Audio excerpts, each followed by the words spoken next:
Okay. So the other day we spoke about some of the definitions and of adverse events and all. And so let me explain first, because when I say reconciliation, that means um, a lot of people say, right? Like, for example, especially when in relationships, uh, okay, when they fight, like, they fought, the let's say wife and husband, for example. I'm just saying just as a funny way of comparison. So when they fight, and that means it is because of some differences. What happened? What's happening with my?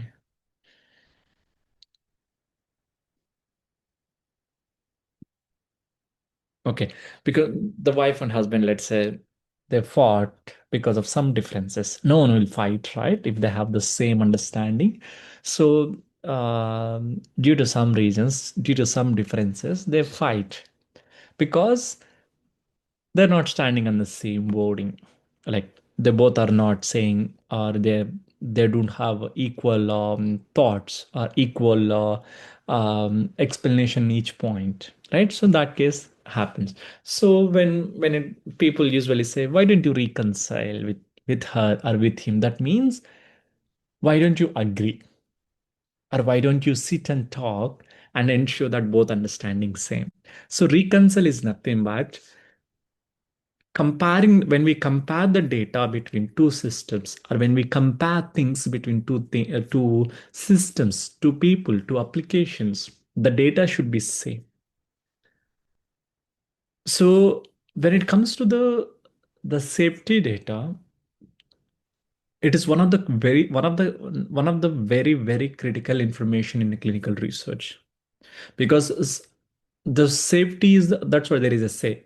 Dying with the disease unavoidable, but dying with the wrong medication in unacceptable in clinical trials. So that is the reason that most in every phase of the trial. So if you do the phase one trial, you more focus on safety and efficacy. If you go to the phase two, you will focus more on efficacy. Phase three, efficacy. But along with the efficacy, we also see the safety, long-term effectiveness, long-term serious adverse event, or long-term safety. And even once the drug released into the market also, we always focusing on the safety reactions in the post-marketing surveillance as of. So that is the reason, in order to enter the safety information, in order to capture any serious adverse event that affected the patient's life, that affect the particular inform that affects the particular clinical trial participant life, what they do, they they have a specific information, the information that will tell them that okay, this information, so this person got a serious adverse event after drug release into the market, so it is not reported or it is there. So whenever we say there is a patient who is experiencing the particular adverse events, who is experiencing particular serious adverse events, it is always important that we escalate to the specific team. That is the reason, only to enter these safety information, there are companies who is maintaining these databases. Every company has their own safety databases, so such as Argus, RSG. But whereas if you see the clinical trial information, to enter the clinical trial data like patient vital signs, ECG, sub lab data, and the drug information, we have Rave EDC. Okay, so whenever Rave ADC, but once the drug released into the market, the Rave will not be used. But however, Argus RG, we keep updating with the safety information for the particular medication. So now the same serious adverse event information will be entered in the Rave and the safety database, nothing but Argus. So when I'm entering the same information to different systems, one is in electronic data capture, where we enter the patient's data, and the other information also the data capture system, but we enter only adverse event information, no vital signs, no ECG, no drug information, or no laboratory assessment information, nothing. We anything that is related to only specific safety, whether it's an adverse event, not adverse event, if it is unexpected only. So mainly serious adverse event information.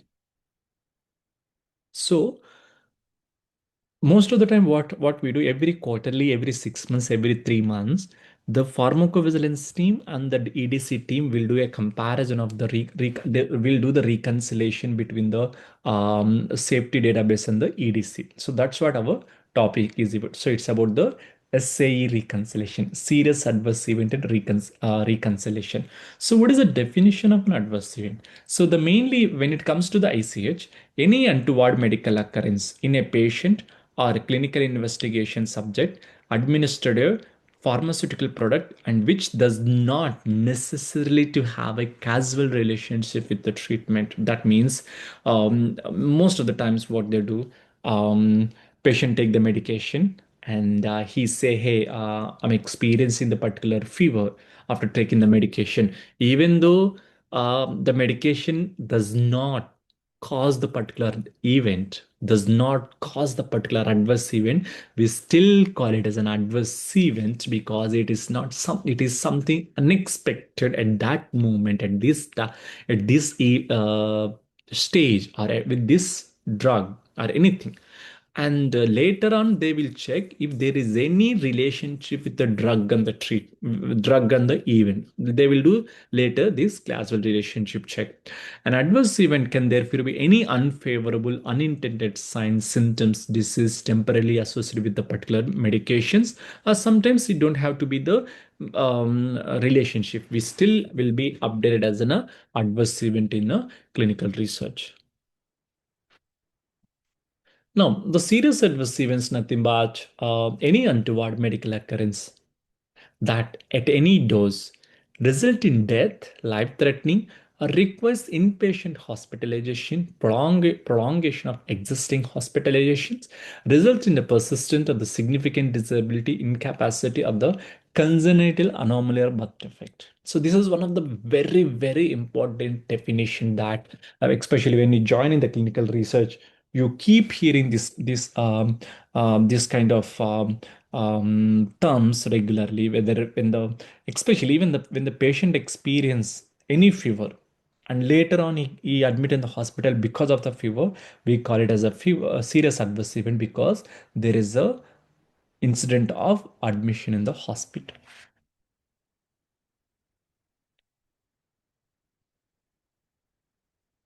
So why the collection of essays are very important?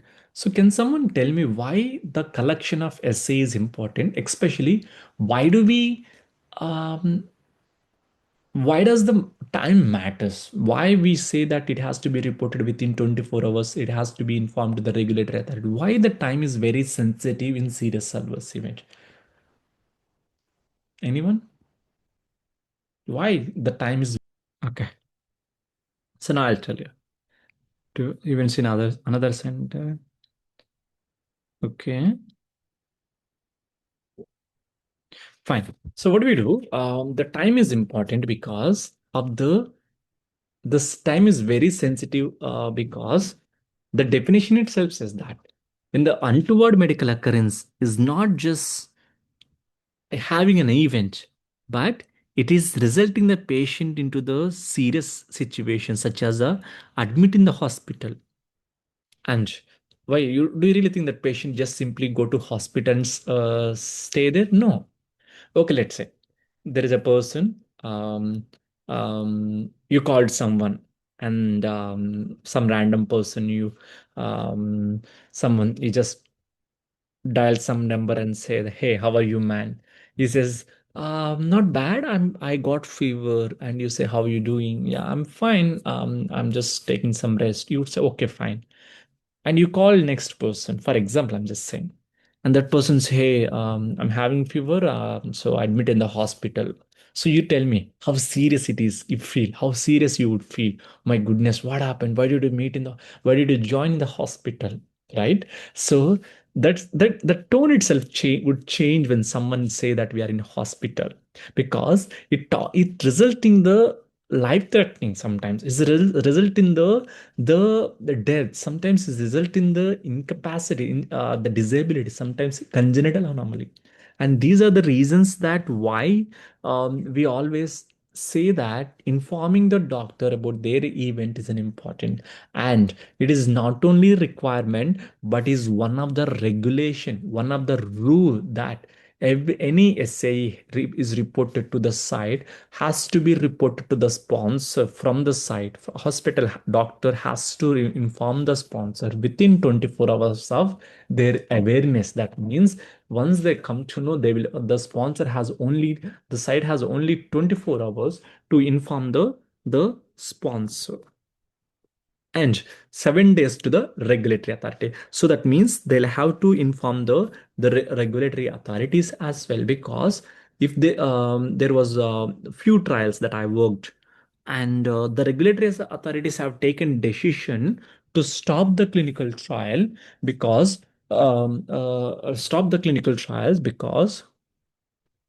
um, um, the patients experience the serious adverse event. It's true, it happens many trial, because if they think that this is giving them more risk than the benefit, this trial is more risk than benefit, then they would stop the particular clinical trial. So the and it is a regulation requirement. Sorry, it is a regulatory authority rule that every person has to report to every clinical trial site. Every sponsor has to report the to the sponsor and the regulatory authorities after they get to know.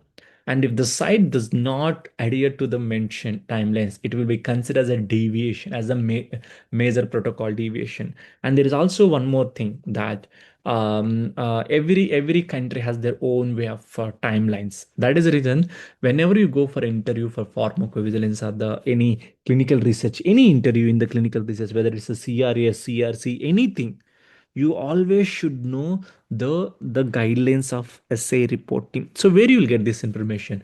You can get this information in the ICHJCP.com website, that what is the each country requirement, or you can get to know each country regulation regulatory websites. You'll get to know whether what is the requirement for the reporting of the serious adverse event. Then guys, yeah. So the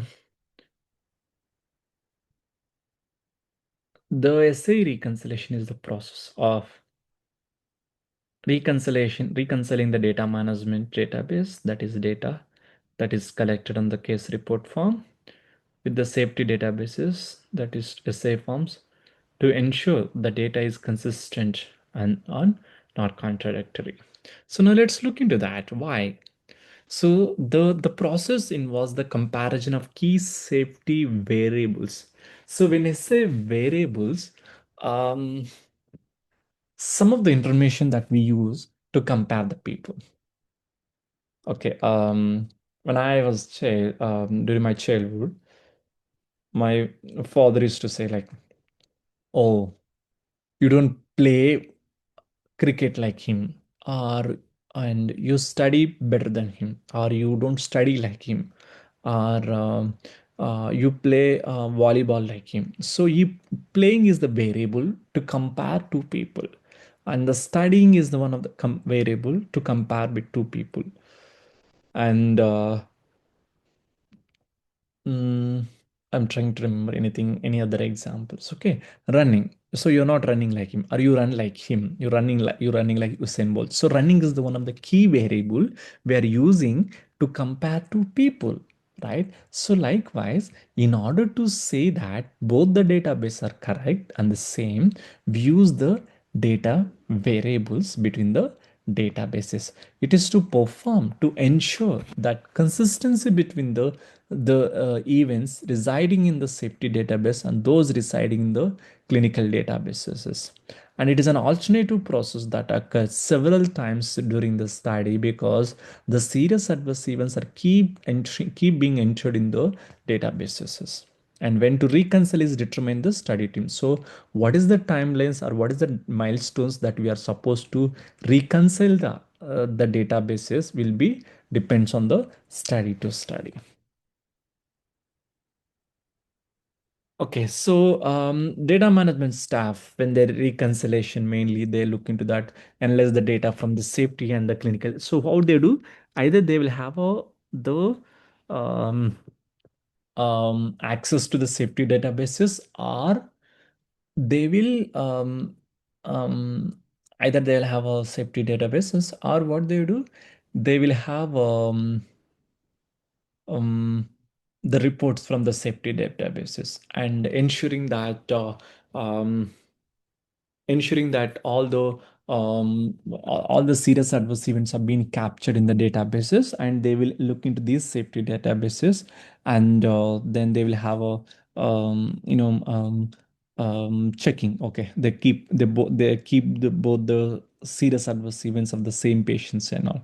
So what they do, some of the cases will be in the safety database, but they don't find in the data management data because they might have forgot to enter, or vice versa. And in safety database says that patient died because of the serious adverse event, but it says it's still alive. The It says that this not been updated. So so these kind of issues will be entered. So now, yeah, yeah, this one we're not discussing. Yeah. So these are the variables that we utilize to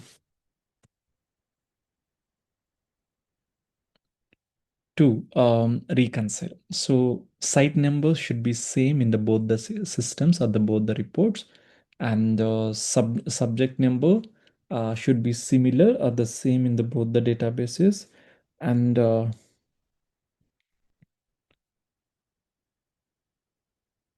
AE term, what has been reported in adverse event, should be same in the both the databases, and the preferred term that should be the same, and the start date of the particular event. For example, event, whatever the like adverse event that has been reported should be same. Stop date should be same. Investigational drug, casually out. So all this information should be similar. So now, put a heading as below are the variables or the points will be reconciled between the safety and the clinical data management database, and write these database, these variables. These are very important.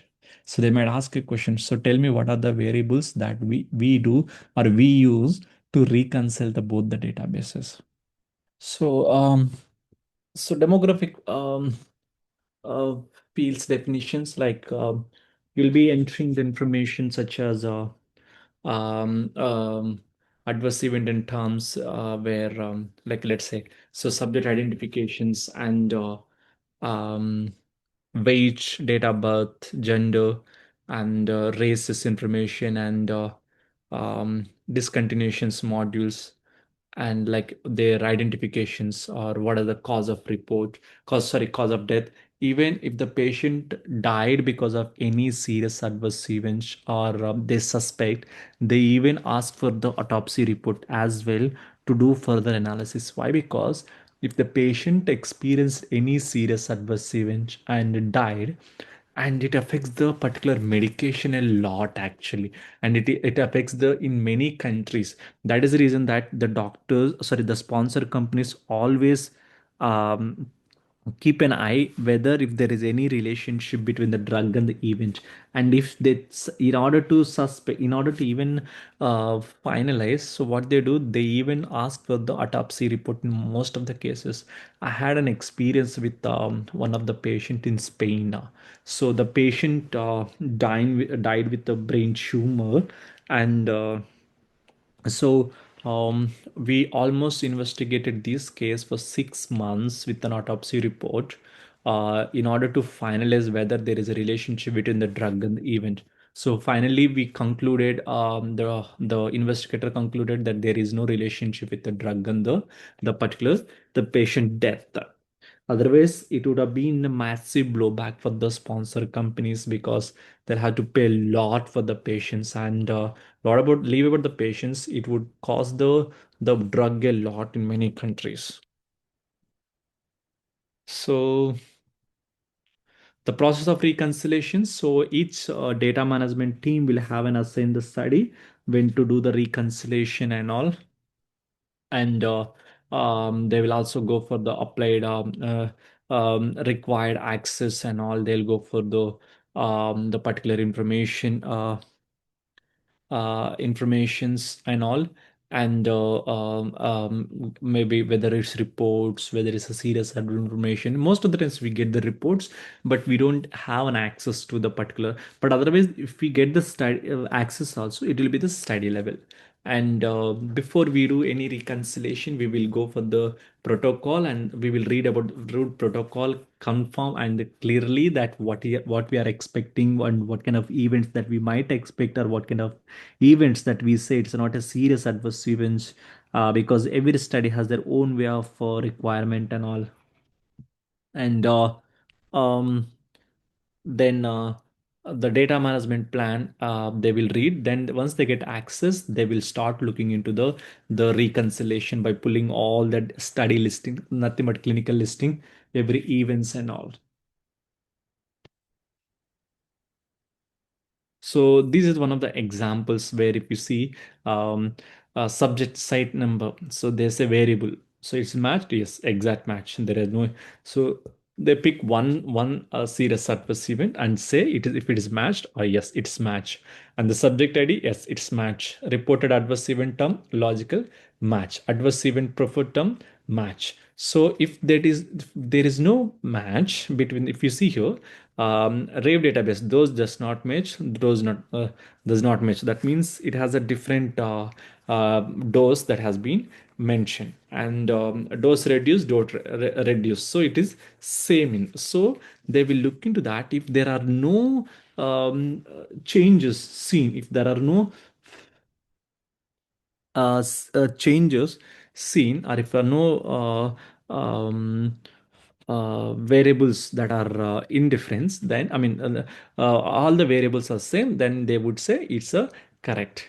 um, Demographic should match, even charm. If the rational variable, for example, let's say in a safety database it has the fever. In other database it has it written as the high temperature. Yes, it's a fine, it's a because of verbatim. Verbatim is nothing but the similar term, the meaning has been written of it. Okay, and outcome and the rational match to the subjects will be, again the rational can also be written. That's about it. Any questions? We're almost done. Actually, we have one more session. I mean, the topic that is pending, which we will be discussing tomorrow. Okay, if no questions, that's all from end, because we have only one more session tomorrow. And please come with some questions, like maybe if you want to ask about your careers about CDM, I'll be discussing. But if you want to have, if you all have any specific questions, please do um, let me know, because um, later on, maybe in future sessions I may not be there, but I'll help you whatever the question, I mean whatever the information that I know about the job market, or whatever the information that I know, how do you, or should you prepare for the upcoming days for the interviews, or the what kind of jobs that you should be looking into it, or where to focus more on. I'll be explaining. But if you have any specific questions that you would like to have an answer, just do let me know. I'll be able to help you all whatever way I can. Okay, so that's all from my guest today. Thank you so much.